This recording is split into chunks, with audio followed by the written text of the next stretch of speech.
For those who have just arrived, we are talking about the book Chicago is Not Broke. We're going to be distributing that today to our aldermen and the mayor. And next, I would like to introduce Amara Enya, who wrote the chapter, A Public Bank for Chicago. Good morning, everyone.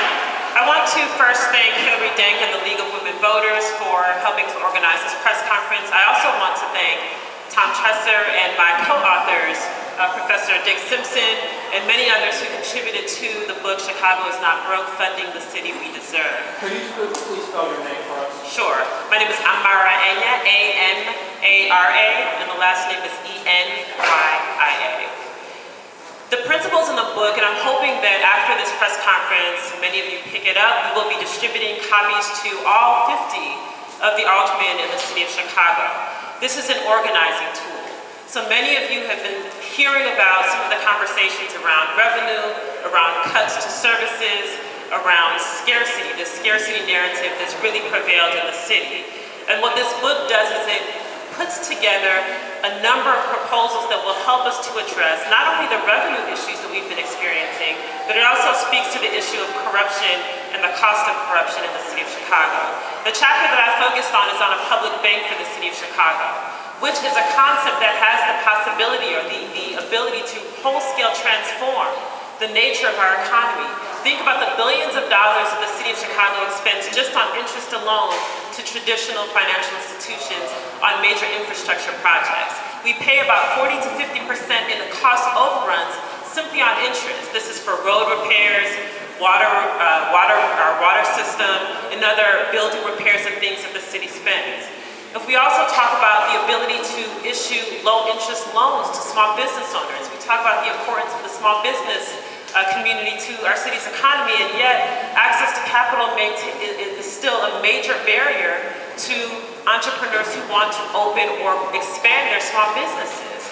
Well, how do we increase capital to those entrepreneurs? A public bank would allow the city to do that, and all of the additional revenue generated comes back to the city's treasury. Things like home loans for people who want to become homeowners. We're kind of emerging out of the housing crisis where people lost their homes, they couldn't get access to home loans. This is something that a public bank for the city of Chicago will be able to do. When you talk about the student loan debt that many of my peers who are in college or graduate school are crippled with student loan debt. These are the sort of things that having a public bank for the city of Chicago would be able to do. In previous years, a lot of the proposals that are incorporated in this book have seemed, or it's been called outlandish or impossible. Well, now that we are facing a crisis, now that we have a pension obligation that is not going anywhere anytime soon, now that we're staring at a recent $250 million property tax increase, as of last week, calls for another $50 million property tax increase, increases to water, the suite of tax increases that occurred last year, we really need to be bold about the kinds of economic proposals that can really transform the economy and create a growth economy as opposed to a scarcity economy, which is what we have now in the city of Chicago. So these are just the beginning, and we want, again, for this to be an organizing tool. Not just something that we're gathered here today to talk about, but we want our aldermen to read through the principles, read through the ideas, and contribute their own ideas so that we can really move the city forward. It's my hope that you'll continue to engage the authors of this book. We are engaged in tours around the city.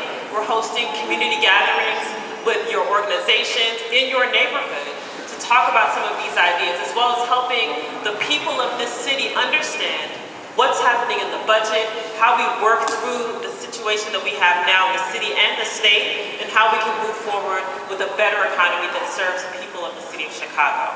With that said, again, I want to thank my co-authors, thank Tom, and thank all of you for being here this morning.